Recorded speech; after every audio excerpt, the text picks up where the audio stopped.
Carneiro. A gente vai falar sobre medicina veterinária comportamental e etologia. Viviane, boa tarde. Boa tarde, é um prazer estar aqui.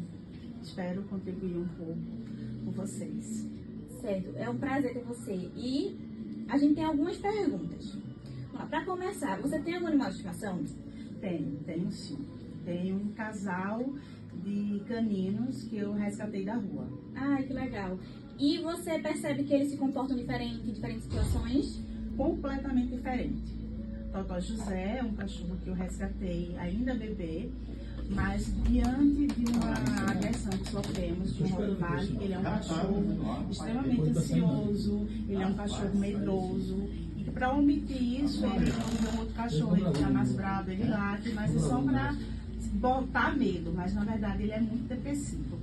Enquanto que Preta Maria, eu adotei ela um pouco mais idosa, então ela é completamente diferente, ela é mais independente, ela não tem nada de ansiedade, ela se dá com todo mundo. Então são dois animais que moravam na rua e que por momentos diferentes adotados, eles se comportam completamente diferentes. Embora que depois da convivência de Totó José com Preta Maria, ele tenha demonstrado uma melhora no quadro de ansiedade e depressão. Isso é muito interessante, né? Como os animais se comportam em diferentes situações. Nenhum animal é igual, assim, né? Essa se completa, né? Tem a experiência com o problema de comportamento com animais de estimação e como você lida. Acho que essa é importante. Tenho sim, assim, essa coisa de Totó José e Preta Maria já foi um problema. Então, como que eu fiz? Eu comecei a estimular a Totó a ficar mais independente. Então, eu saía de casa, evitava ficar com uma vozinha mais melosa. Então, eu saía e dizia, ó, tô saindo, vou sair. E eu deixava ele com Preta Maria, então eu comecei a dar a ele uma liberdade e passar para ele uma confiança que ele poderia acreditar que eu iria voltar. Então hoje eu consigo sair de casa, viajar e eles ficam extremamente tranquilos com uma pessoa que vai lá cuidar e eu saio absolutamente tranquila quanto à questão do comportamento, porque ele já melhorou bastante. Foi uma adaptação, né? E uma confiança minha para ele e dele para mim também. Verdade. Agora, falando da gente um pouquinho, você acredita que a convivência com animais de estimação pode influenciar na saúde mental das pessoas? Não tenho a menor dúvida. Isso é bem retratado na minha última pesquisa da Expufacol, onde eu abordei a terapia assistida por animais com pacientes com demência. Vários tipos de demência, não só um tipo, né? E aí eu percebi que essas pessoas, quando vão ficando mais idosas, elas começam realmente a desenvolver uma demência senil, que a gente fala, da idade. Isso vem associado a várias perdas de amigos, de familiares, muitas vezes os filhos abandonam. E o animal de estimação, quando introduzido, foi percebido que dava para esses idosos uma diminuição do sentimento de solidão, assim como melhorava a autoestima, melhorava a autoconfiança. Eles sabiam que aquele animal estava com ele em qualquer momento. E essa relação entre os dois possibilita no corpo humano a liberação de hormônios como a ocitocina e a serotonina, que é um hormônio responsável pelo humor. Então, essa relação, que eu digo que é uma relação de amor incondicional, possibilita exatamente a melhora do processo depressivo, de ansiedade nos idosos, assim como em qualquer outra pessoa. Você está aqui, nós estamos aqui conversando, passamos o dia fora, trabalhando, e de repente você chega em casa e tem qualquer que seja um animal para te recepcionar. Isso é muito bom. E nessa pesquisa, algo que me chamou muita atenção foi que havia uma senhora que foi abandonada pela família e ela morava num abrigo. E ela era muito, muito, muito depressiva. E ela ficava a noite toda ouvindo um grilo. Então esse grilo era a companhia que ela tinha durante as noites, tendo as crises de ansiedade e as depressões dela, até que um dia ela falou para a moça do asilo, ele morreu. Então é um grilo. O que é um grilo, né? Um grilo pra gente é apenas um inseto. E uma semana depois essa senhora veio a óbito.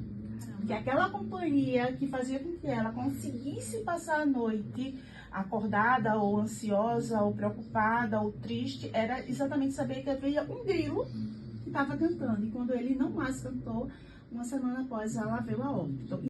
Mas a gente vê outros, né? Não só com idosos, mas com portadores de paralisia cerebral, com os transtornos de ansiedade, os espectro autistas. Então a gente vê que tem vários e que esses animais, com certeza, eles são uma influência muito boa, positiva para nós, mas cabe a nós sabermos fazer com que esse comportamento não passe do limite de cuidador e animal, porque a gente também percebe hoje em dia que há uma personificação do animal.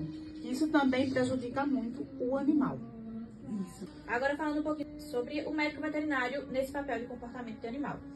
Como você compreende essa importância do médico veterinário no comportamento animal? O comportamento animal é um comportamento. A gente tem que entender que o animal, ele tem um comportamento característico dele. Vamos usar os caninos. Existem várias raças que a gente tem que saber que cada raça tem um comportamento que é inato dele. Eu não posso cuidar de um pinte do mesmo jeito que eu vejo um Doberman. Por mais que a gente adestre, por mais que a gente condicione, a gente precisa entender que existem características inatas desses animais. Então, a primeira coisa é a gente saber disso. Do felino, se for para silvestre, do animal silvestre, eu não posso cuidar de um leão do mesmo jeito que eu vou cuidar de um jabuti, não posso. Então, eu tenho que ter esse conhecimento das características dos animais e, a partir daí, eu começar a observar o que é que destoa desse comportamento, se ele for adestrado, o que é que destoa desse adestramento. E a partir desse momento eu começar a perceber o animal de forma holística. Ele está inserido em um ambiente que não é o habitat natural, vamos dizer o leão. O que é que isso interfere nesse comportamento? Os animais do circo, que foram até, graças a Deus, proibidos de ter animais de circo, havia uma mudança de comportamento e muitas das vezes havia falta de alimentação que a gente tem que dar, tem que prover as necessidades. O que é que acontecia nos animais? Em alguns momentos eles saíam daquele adestramento e cometiam coisas que diziam assim, mas ele me mordeu, ele não fez diferente, ele está inato disso. E os animais do mesmo jeito. Lembra que eu falei que a gente personifica os animais? Sim. A gente tem que saber que animal é animal e a gente tem que considerar isso. Sabendo que muitas das vezes esses animais, eles são reflexo da nossa sociedade, da nossa família. O animal, por exemplo, eu já atendi uma pessoa que ela era extremamente agressiva. Então, o animal, ele passou a ser também agressivo, mas não com os outros, com essa pessoa. Então, o animal, ele é reflexo de onde vive, dessa família em que ele vive. Tá? Então, a gente tem que considerar o comportamental do animal, é isso. É a gente trabalhar ele como um todo, considerando as particularidades de cada animal. Eu acho que a relação é justamente essa, né? Da etologia, que é você estudar o comportamento animal, né? Eu acho que disso a gente consegue entender perfeitamente como o comportamento ele está inato a cada animal de uma forma diferente, não é isso? Isso, porque a etologia exatamente, a gente pode dizer que é uma parte da medicina veterinária que trabalha muito com a parte do psiquismo, do emocional. Então eu tenho que ver dentro da medicina veterinária o que é que eu trabalho no comportamental, prevenção, diagnóstico, tratamento e os distúrbios que a gente fala que são distúrbios comportamentais que levam a um quadro de mal-estar, porque tem a qualidade, né, o bem-estar e a qualidade de vida. Então, quando há um distúrbio de comportamento, a gente possibilita esse animal uma má qualidade de vida. Qual o desafio que você acharia, que você veria nesse médico veterinário atuando nessa parte? O difícil é a gente botar a família inserida nesse momento, porque eu não posso trabalhar só o animal no comportamental. Eu tenho que trabalhar o animal, mas eu tenho que trabalhar a família.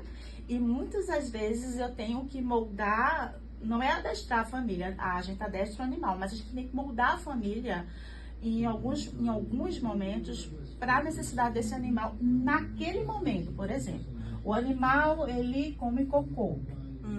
É um distúrbio de comportamento. Então, qual é uma das formas que a gente pode tratar esse animal? Existe uma medicaçãozinha que a gente dá para ele, aí ele vai fazer cocô e o cocô dele vai ficar amargo. Então, a família não vai querer ver o cachorrinho comer cocô. Mas é uma forma que a gente vai condicionar esse animal a deixar de comer cocô. Ele vai fazer uma associação disso. Então, o mais difícil, em muitos momentos, é a gente mostrar para a família que aquele comportamento do animal é positivado, é incentivado, mesmo que de forma inconsciente, pela família. É a família, muitas vezes, que tem que mudar o animal, mas a família também tem que estar junta, tem que entender e muitas vezes também tem que fazer mudanças comportamentais. É uma cooperação, né? É uma cooperação, é uma união entre família, veterinário, para cuidar do animal. Ótimo. Eu estive aqui, eu acho que nossa conversa foi incrível. Eu estive aqui com a nossa psicóloga, pedagoga, estudante de medicina veterinária do 9º período, Viviane Carneiro, para a gente conversar um pouquinho sobre essas questões de comportamento, do médico veterinário atuando nessa área. Eu acredito que foi uma conversa muito rica. Eu que agradeço, precisando, estou sempre à disponibilidade, vocês sabem onde me encontrar e espero que o trabalho de vocês seja maravilhoso. Ai, gratidão. E que bom que vocês confiaram em mim e até a próxima. Até a próxima, gente.